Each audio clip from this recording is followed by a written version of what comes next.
y vamos a seguir revisando algunas de las funciones que encontramos en la librería.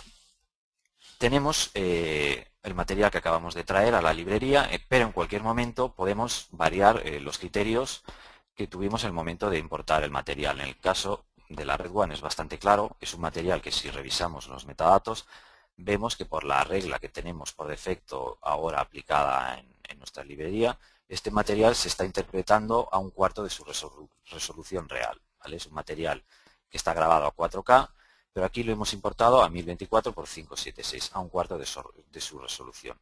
Esto lo decidimos creando normas, ¿vale?, que tenemos accesibles a partir de este menú que encontramos en la función Basic.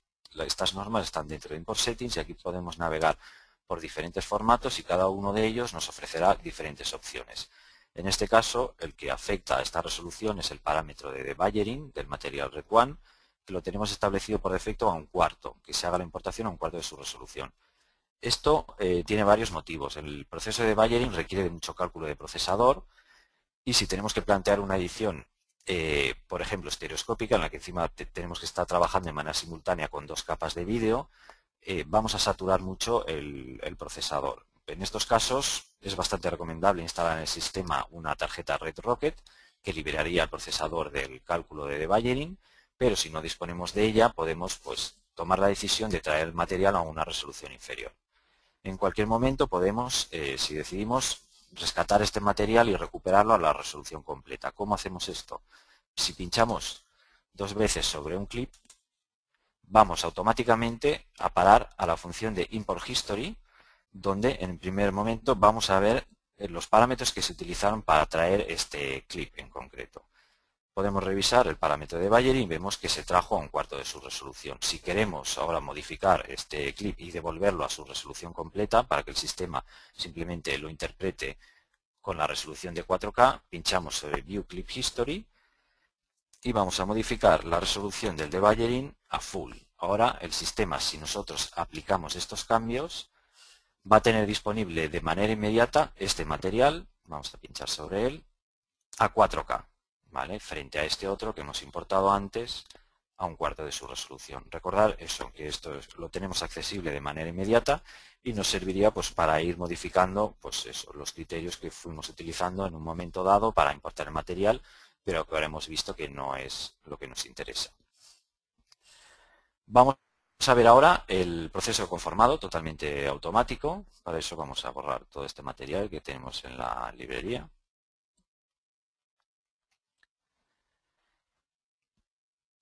Vamos a devolver la vista dual, vamos a mantener nuestra librería default en la zona superior y ahora vamos a navegar por los directorios hasta encontrar el fichero XML de Final Cut que nos han entregado.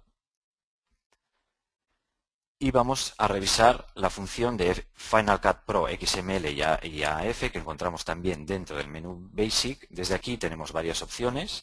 Podríamos modificar el nombre de este fichero, podríamos modificar, si lo creyésemos conveniente, también la resolución. Por ahora no lo vamos a hacer, vamos a mantener el que trae el mismo XML.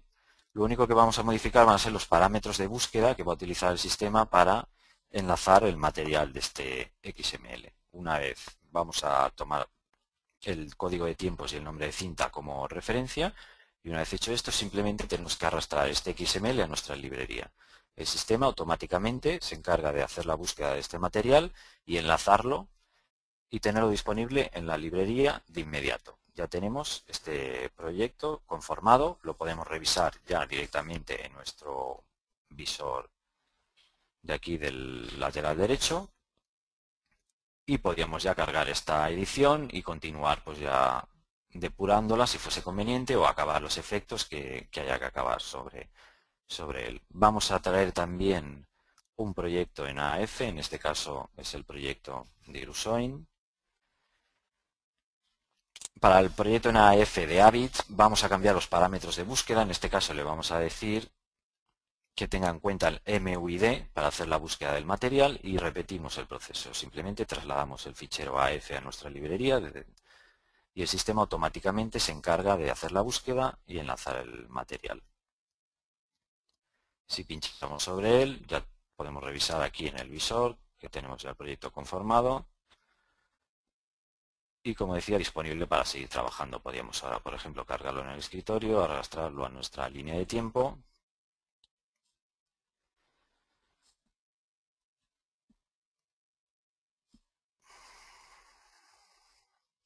y seguir depurando la edición si fuese el caso, o terminando los efectos que hay que terminar, como es evidente aquí. Tenemos estas pantallas verdes que habría que limpiar para integrar estos presentadores pues con la segunda capa que tenemos aquí abajo, con este material de fondo.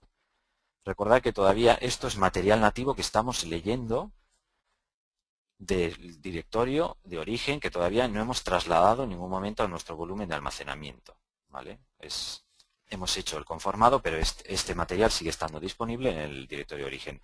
Esto es importante tenerlo en cuenta, porque si cualquier persona modifica cualquier material que esté en este directorio, nosotros vamos a haber modificado este proyecto también dentro del sistema Smoke.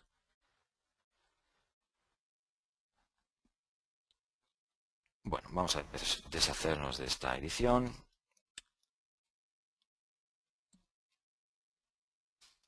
Y vamos a cargar el proyecto de AHA. Vamos a traer un fotograma que tenemos por aquí de una captura de pantalla que nos ayudará a entender un poco más este proyecto. Este proyecto es un proyecto en 3D estereoscópico que se ha grabado mediante dos cámaras Red One montadas una perpendicular respecto a la otra y con un espejo en medio. La edición se ha resuelto en un principio en Final Cut, se ha resuelto mediante dos capas de vídeo. Una de las capas, por la manera en la que se han situado las cámaras y el espejo, viene con el material volteado de manera horizontal. Para corregir eso, en Final Cut se aplicó un efecto, un flip horizontal. Y ahora vamos a revisar esta misma edición y la vamos a comparar con el conformado que acabamos de hacer nosotros dentro de Smoke. Vamos a trasladar el proyecto y si comparamos uno con otro podemos apreciar que la edición es idéntica. Como os decía, una de las capas de vídeo, la que se corresponde con el punto de vista del ojo izquierdo, venía volteada horizontalmente respecto al material del otro punto de vista. En Final Cut se aplicó un efecto de flip horizontal. En Smoke el mismo proceso de conformado se ha encargado de manera automática de traducir este tipo de efectos y ha aplicado de manera automática a la pista que se corresponde con este punto de vista un efecto axis que se encarga de voltear este material y devolverlo a la posición que a nosotros nos interesa para poder trabajar. Si nosotros visualizamos ahora este material, podemos apreciar el pequeño desfase de distancias entre los dos puntos de vista. Si enmudecemos el efecto axis de la capa que se corresponde con el punto de vista izquierdo, veremos cómo era el material de origen, que viene volteado en horizontal. Vamos a reactivarlo.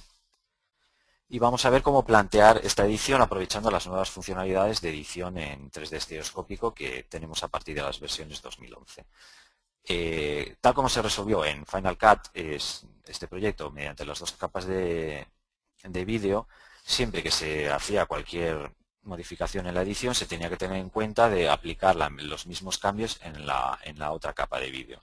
Para no estar tan pendientes de este tipo de sincronismo entre las dos capas, vamos ahora a seleccionar las dos capas de vídeo, vamos a ir al menú Hard Commit y vamos a pinchar sobre la función Stereo Merge. Esto le va a decir al sistema que tiene que interpretar este material como una pista estereoscópica.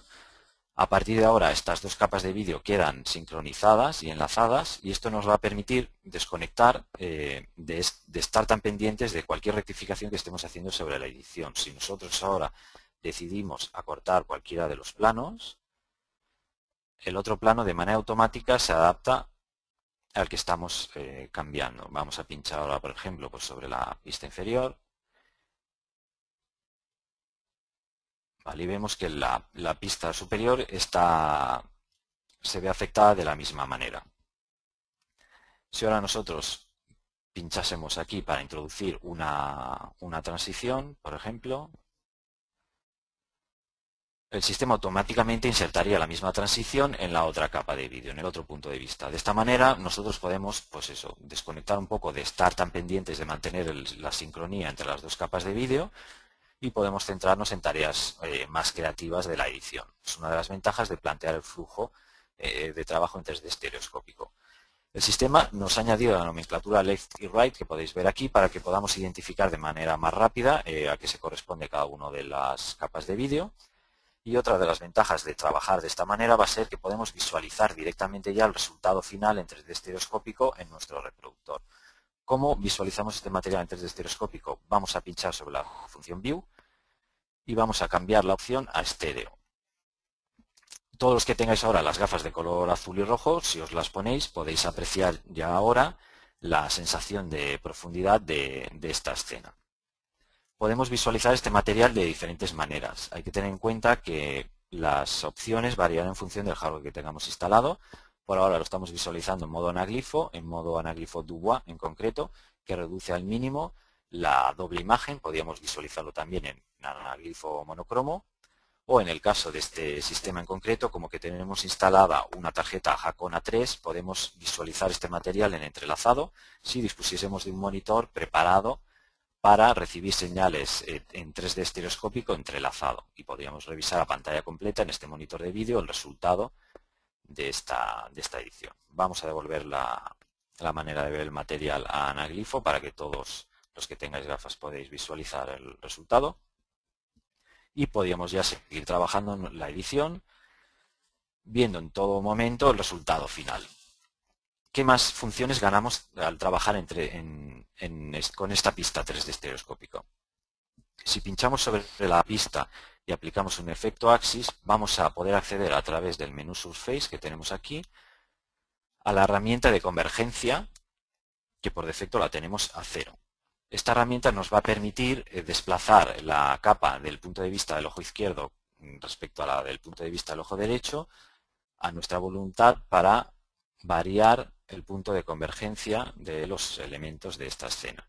Esto, como veremos más adelante en la parte de composición, va a afectar la manera que tenemos de percibir los elementos y la profundidad respecto a la pantalla de visualización que estemos utilizando en ese momento, ya sea nuestra pantalla de trabajo ahora, la pantalla de televisión o una pantalla de cine. Bueno, hasta aquí la breve presentación de cómo plantear una edición en 3D estereoscópico gracias a la pista estereoscópica que encontramos en el menú aquí gracias a Stereo Merge, cómo visualizar en 3D estereoscópico, ya sea en anaglifo o en entrelazado, y cómo variar directamente desde nuestra línea de tiempo los parámetros de convergencia del material 3D estereoscópico sin tener que haber accedido en ningún momento a ningún módulo de composición para ver este resultado y para hacer las variaciones que necesitemos hacer. Vamos a ver ahora cómo plantear una composición en 3D estereoscópico. Para ello vamos a borrar el escritorio.